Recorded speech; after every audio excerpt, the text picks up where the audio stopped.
Hello dear students, welcome to the SS tutorials. आज हम लोग लैप्लास ट्रांसफॉर्म को रिव्यू करेंगे। आप लोग मैथमेटिक्स में लैप्लास ट्रांसफॉर्म पढ़ चुके हैं। अब उसका एप्लीकेशन यहाँ पे सर्किट थ्योरी में कैसे होता है उसको समझने की कोशिश करते हैं। इसीलिए इसका नाम है review of Laplace transform. Video शुरू करने से पहले आप लोगों से रिक्वेस्ट है कि अगर मेरा चैनल सब्सक्राइब नहीं किया है तो please subscribe my channel, press the icon button, bell icon button and please like and share the video. तो चलिए शुरू करते हैं। SH tutorials review of Laplace transform. तो डेफिनेशन पहले समझने की कोशिश करते हैं कि कोई भी फंक्शन एफ टी है जो 0 से इन्फिनिटी के बीच में लाई कर रहा है, उसका लैप्लास लेने के लिए उस फंक्शन को मल्टीप्लाई करते हैं exponential power minus S t से और इंटीग्रेट करते हैं 0 से इन्फिनिटी पे। जैसा कि आप देख पा रहे हैं कि मैथमेटिकल एक्सप्रेशन में लिखा हुआ है यहाँ पे कि Laplace transform of any function, आपने क्या किया, उस फंक्शन को मल्टीप्लाई किया e raise to the power minus S t से और इंटीग्रेट किया फ्रॉम 0 टू इन्फिनिटी, तो आपको उस चीज़ का लैप्लास ट्रांसफॉर्म मिल जाएगा। अब एस क्या चीज़ है? एस जो है वो कॉम्प्लेक्स फ्रीक्वेंसी है, और जब बात कॉम्प्लेक्स की होती है तो उसमें एक रियल पार्ट आता है और एक इमेजनरी पार्ट आता है। तो ओमेगा क्या है? ये इमेजनरी पार्ट है, और सिग्मा क्या है? ये रियल पार्ट है। तो जब भी कॉम्प्लेक्स की बात आती है तो एक रियल पार्ट और एक इमेजिनरी पार्ट उसमें होता है। तो एस जो है वो कॉम्प्लेक्स वेरिएबल है, इसको कॉम्प्लेक्स फ्रीक्वेंसी भी कहते हैं। इसी तरह से जब इन्वर्स लैप्लास लेना हो तो ये वाला फार्मूला यूज करते हैं, इंटीग्रेट करते हैं from minus j to plus j, और एफ एस उस और e raise to the power s t से मल्टीप्लाई करते हैं। तो चलिए कुछ बेसिक लैप्लास निकालने की कोशिश की जाए।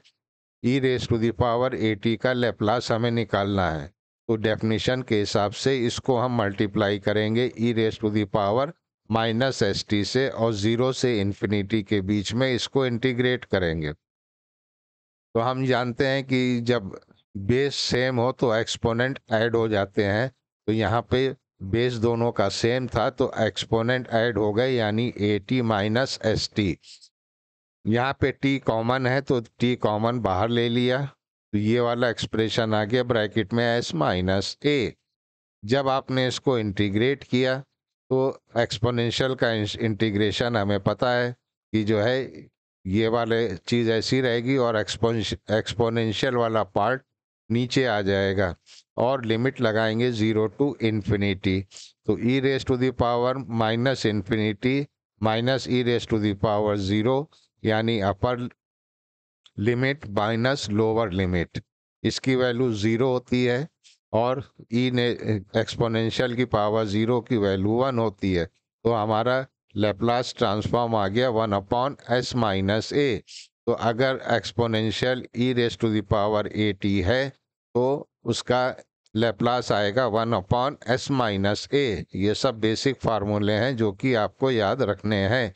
इसी तरह से दूसरा एक्सप्रेशन ले लिया e raise to the power minus a t, according to the definition 0 to infinity integrate करेंगे फंक्शन को और मल्टीप्लाई करेंगे e raise to the power minus S t से। यहाँ पे भी वही देखिए कि बेस सेम है तो एक्सपोनेंट ऐड हो जाएंगे, तो ये एक्सपोनेंट यहाँ पे ऐड कर दिए गए। माइनस टी कॉमन ले लिया तो अंदर बचा एस प्लस ए। अब इसको आपने इंटीग्रेट किया तो ये एक्सप्रेशन आ गया, और लिमिट लगाई 0 टू इन्फिनिटी, फिर वैल्यू पुट करी और आ गया एस प्लस ए। तो अगर एक्सपोनेंशियल की पावर नेगेटिव है तो यहाँ पे पॉजिटिव वैल्यू आएगी। तो इस तरह से आप लैप्लास ट्रांसफॉर्म निकाल सकते हैं। आइए कुछ और लैप्लास निकाले जाएं। हमें पता है कि sine theta is equal to e raise to the power j theta minus E raise to the power minus j theta upon twice of j, और कॉस थीटा की वैल्यू ये होती है, ये हमको मालूम है। बस इसी का इस्तेमाल हम लोग करेंगे। तो साइन थीटा अगर है तो sine theta E raise to the power theta minus E raise to the power minus theta upon 2 hyperbolic function है ये भी है, कॉस की हाइपरबोलिक फंक्शन है। अब आइए साइन ओमेगा टी की वैल्यू निकाली जाए। यहाँ पे देखिए हम कौन सा फार्मूला यूज करने जा रहे हैं, हम ये वाला फार्मूला यूज करेंगे। यहाँ पे जे थीटा है और यहाँ पे साइन ओमेगा टी है, तो लैप्लास ट्रांसफॉर्म का सिंबल बनाएंगे और e raise to the power J omega t minus E raise to the power minus j omega t upon twice j, इस फार्मूले के हिसाब से यहाँ पे ये जो फार्मूला है, ठीक है, थीटा क्या है ओमेगा, तो ओमेगा टी की वैल्यू यहाँ पे पुट कर दीजिए ओमेगा, ठीक। अब 1/2जे जो डिनोमिनेटर में है उसको बाहर निकाल लिया, यानी हमें अब ऊपर जो है एक्सपोनेंशियल का टर्म, इनको अलग अलग इसका लैप्लास लेना है। तो हमने अभी पीछे फार्मूला पढ़ा था कि ई रेस टू द पावर अगर ए टी है तो इसका लैप्लास क्या था बच्चों, 1/s-a, ठीक है। और यहाँ पे जो है ए की वैल्यू क्या है, ए जो है वो क्या चीज है, जे, ए क्या चीज है यहाँ पे, जे ओमेगा, तो ये वैल्यू क्या होगी, 1/s-जे ओमेगा, जो कि ये है। इसी तरह से ये हो जाएगा s प्लस जे ओमेगा। अब आपने इसका एलसीएम ले लिया, तो जब आप एलसीएम लेंगे तो आपके पास ये एक्सप्रेशन आ जाएगा। तो साइन ओमेगा टी का एक्सप्रेशन क्या हुआ बच्चों, ये हो गया। इसी तरह से आप कॉस ओमेगा टी की भी वैल्यू निकाल सकते हैं। मान लीजिए अगर आपको लैप्लास लेना है कॉस ओमेगा टी, तो कॉस थीटा की वैल्यू क्या थी, यहाँ पे देखिए, e raise to the power j theta plus E raise to the power minus j theta upon 2। तो यहाँ पे हम लिख देते हैं कॉस, यहाँ पे लिख लीजिए cos theta is equal to e raise to the power, यहाँ पे देखिए क्या था, जे थीटा प्लस ये j theta plus E raise to the power minus j theta upon 2। बस इसी का यूज करेंगे हम लोग। यहाँ पे लिखेंगे 1/2 ब्रैकेट बाहर ले लेंगे, लैप्लास ऑफ इसका e raise to the power J omega t plus E raise Laplace of e raise to the power minus j omega t. बस इसकी वैल्यू आपको यहाँ पे पुट करनी है, यहाँ पे वैल्यू पुट करके और आंसर आपको सिंप्लीफाई कर लेना है।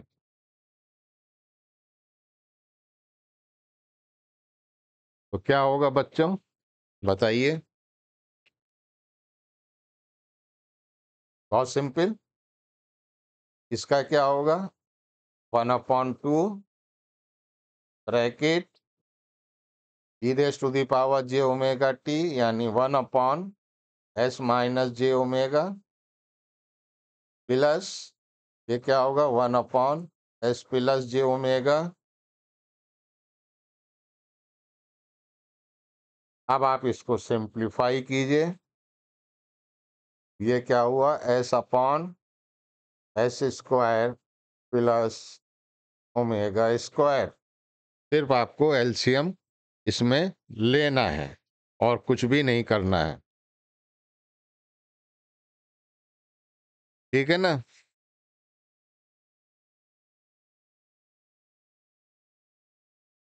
चलिए एक आध क्वेश्चन और कर लिया जाए, लैप्लास किसी और चीज का भी निकालने की कोशिश करते हैं। कोई हाइपरबोलिक फंक्शन ले लिया जाए ताकि आपको पूरी तरह से क्लियर हो जाए। मान लीजिए हमें कोई भी हाइपरबोलिक फंक्शन लेते हैं, कॉस हाइपरबोलिक बीटा टी, तो ये किसके बराबर होगा? Laplace E raise to the power beta D plus E raise to the power minus beta D upon two. तो इसमें भी वैसे ही आपको करना है, 1/2 बाहर ले लेना है, ब्रैकेट में आपके पास आएगा Laplace of exponential beta T plus exponential minus beta T. अब आपका इसका लैप्लास कैसे लेंगे? 1/2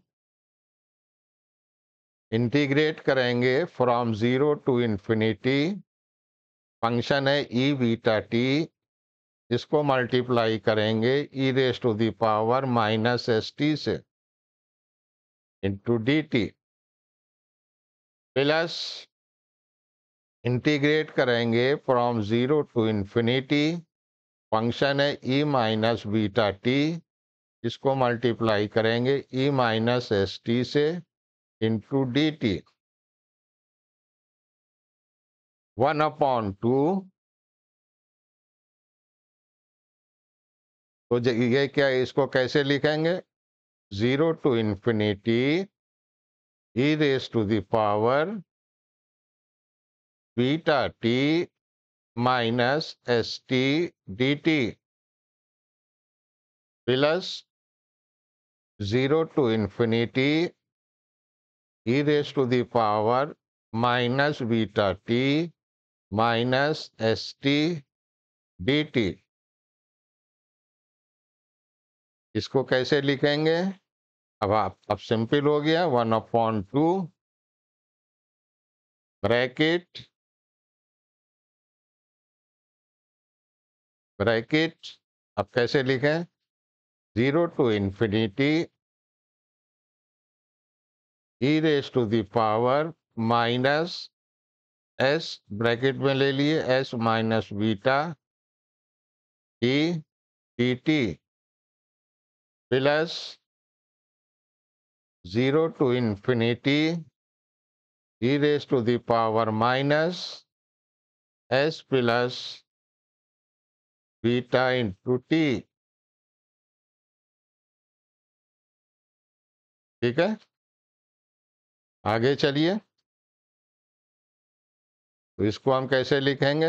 1/2 ब्रैकेट माइनस, अब इंटीग्रेट किया और लिमिट लगाई, S minus beta E raise to the power minus S minus beta into T, limit 0 से infinity, plus 1/2 minus 1/s minus beta E raise to the power minus S plus beta PT, limit 0 से infinity. अब इसकी value निकाल लीजिए, 1/2 minus 1/s minus beta E raise to the power minus infinity E raise to the power 0। ये क्या आया? -1/s plus beta, ये plus होगा, e raise to the power minus infinity minus E raise to the power 0।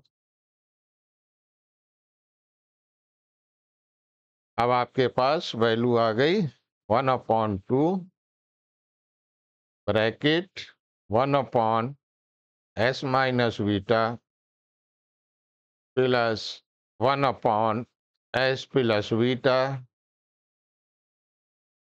इसको आप simplify कीजिए, नीचे क्या आया बच्चों? A plus b a minus b s square minus beta square, ऊपर आया s plus beta plus s minus beta, beta और बीटा आप कैंसिल कीजिए तो आपके पास क्या आंसर आ रहा है 1/2 upon S square minus beta square. अब ये 2 इस 2 से कैंसिल तो क्या आंसर आ रहा है s upon S square minus beta square. तो Laplace transform of cos hyperbolic beta cos hyperbolic beta is equal to s upon s square minus beta square। ठीक है। अब एक क्वेश्चन अपने आप कीजिएगा इसी पैटर्न पे, मालूम करिए कि Laplace sine hyperbolic alpha T, इसका आंसर क्या होगा आप निकालिएगा। आप हम आंसर लिखे दे रहे हैं S alpha upon S square minus alpha square. ठीक है, चलिए आगे चलें। Damped sine and cosine function, तो ये है, इसका लैप्लास निकालना है। तो इसमें क्या किया, e raise to the power minus a t ऐसी रहने दिया, साइन बीटा टी की ये वैल्यू पुट कर दी, 1/2j को बाहर ले लिया, e raise to the power minus a t से न्यूमरेटर में मल्टीप्लाई किया तो देखिए एक्सपोनेंट ये आ जाएगा, सिंपल अलजेब्रा है। E raise to the power minus a T है, ठीक, तो ये क्या आएगा 1/s प्लस ए, एस ये है और ए क्या है ए माइनस जे बी, ये क्या है s plus a plus j b. Simple LCM लिया, आपके पास ये वैल्यू आ गई। कॉस बीटा टी की वैल्यू अपने आप निकालिए, ये वैल्यू आ गई। अब आइए Laplace transform of t raise to the power n, तो इसको भी वही किया कि डेफिनेशन के हिसाब से इसको e raise to the power minus S t से मल्टीप्लाई किया, 0 टू इन्फिनिटी इंटीग्रेट किया। सपोज अब ये तो हो नहीं सकता इंटीग्रेशन, तो कैसे निकालते हैं, S T is equal to X ये एज्यूम कर लेते हैं, इसको डिफरेंशिएट करते हैं, D T is equal to 1/s dx, तो dt की जगह ये वैल्यू पुट कर देंगे, तो t की पावर n की वैल्यू हम क्या पुट कर सकते हैं x/s, क्योंकि यहाँ से हम t की वैल्यू निकालेंगे तो t की वैल्यू क्या आएगी, t is equal to x/s उसकी पावर n। बस अब वैल्यू पुट कीजिए, इस t रे की पावर n की जगह ये वैल्यू पुट कर दीजिए, e माइनस एस टी, तो e माइनस एस टी आपने x एज्यूम किया है तो इस एस टी की जगह x एज्यूम कर लिख दीजिए, dt की वैल्यू 1/s dx ये वैल्यू पुट कर दीजिए, सिंप्लीफाई कर लीजिए तो देखिए s raise to the power n plus 1 बाहर आ जाएगा, इंटीग्रेट हो गया, अब 0 टू इन्फिनिटी, देखिए हर चीज़ x हो गई। अब आप इसको इंटीग्रेट कीजिए और लिमिट अप्लाई कीजिए। हमने मैथमेटिक्स में पढ़ा है गामा फंक्शन का एक्सप्रेशन ये होता है, तो t raise to the power n gamma function क्या होगा, gamma of n plus 1 upon s n plus 1, और गामा ऑफ n प्लस 1 किसके बराबर होता है n गामा n यानी n फैक्टोरियल, तो ये एक्सप्रेशन आपके पास आ गया। For example t raise to the power 2 का लेप्लास क्या होगा, 2 का फैक्टोरियल अपॉन s 2 प्लस 1। अगर कहे कोई t raise to the power 5 का लेप्लास क्या होगा, इसका लेप्लास क्या होगा, बस आपको क्या करना है 5 का factorial upon s raise to the power 5 plus 1, इसको निकाल लीजिए, सिंपल आ गया। अब लैप्लास ट्रांसफॉर्म की प्रॉपर्टीज क्या होती हैं, तो लैप्लास ट्रांसफॉर्म के अगर दो फंक्शन हैं वो आपस में प्लस हो रहे हैं यानी ऐड हो रहे हैं या माइनस हो रहे हैं, तो क्या होगा, सबका इंडिविजुअल लैप्लास लेके उनको ऐड कर देंगे।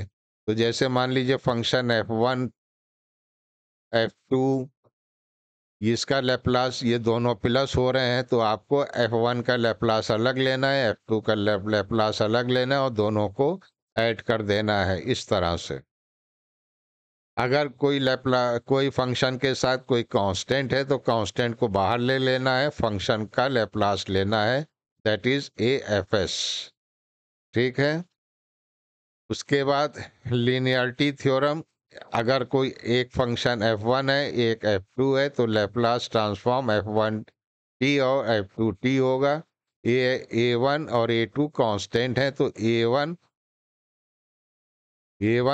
और इसका लैप्लास a2 इंटू इसका लैप्लास, जैसा कि यहाँ दिखाया। लैप्लास में एक बात का ध्यान रखिएगा, स्मॉल f जो है वो कैपिटल F हो जाएगा और t जो है वो रिप्लेस हो जाएगा s से। लेकिन ये दो मल्टीप्लाई अगर हो रहे हैं तब हम ऐसा नहीं करेंगे। Laplace transform of derivative function, तो d ओवर dt अगर किसी फंक्शन का है तो हम कैसे लिखेंगे, SFS माइनस F0, यानी ये है इनिशियल कंडीशन भी हम लगाएंगे। ठीक है। अगर Laplace transform of integral of function है तो FS upon S plus inverse of function 0 initial condition upon S, ये इसकी प्रॉपर्टी है। यहाँ हम प्रूफ नहीं बताने वाले हैं। तो प्रॉपर्टी क्या है, इंडिपेंडेंट वेरिएबल, ये टाइम डोमेन में है, ये फ्रीक्वेंसी डोमेन में है, यहाँ पे फ्रीक्वेंसी कॉम्प्लेक्स है। सिग्नल रिप्रेजेंटेशन वेव फॉर्म है, यहाँ ट्रांसफॉर्म होता है, वेव फॉर्म का ट्रांसफॉर्मेशन। लीनियर प्रॉपर्टी जो अभी आपको बताई कि दो फंक्शन अगर ऐड हो रहे हैं तो उनका लैप्लास भी ऐड होगा। अगर इंटीग्रेट हो रहे हैं तो फंक्शन को s से डिवाइड करेंगे। अगर डिफरेंशिएशन है तो फिर उसको s से मल्टीप्लाई करेंगे और minus initial condition. Double differentiation है तो s स्क्वायर, ट्रिपल हैगा डिफरेंशिएशन तो s क्यूब। इस तरह से हम करते चले जाएंगे, ये हमको याद रहना चाहिए, तभी हम सर्किट आसानी से लैप्लास में यूज कर सकते हैं। नेक्स्ट वीडियो में हम लोग स्टडी करेंगे कि किस तरह से इसका एप्लीकेशन होता है डिफरेंशियल इक्वेशंस में। तो चलिए इस वीडियो को इतना ही यहीं पे स्टॉप करते हैं और मिलते हैं नेक्स्ट वीडियो में। Till then good bye.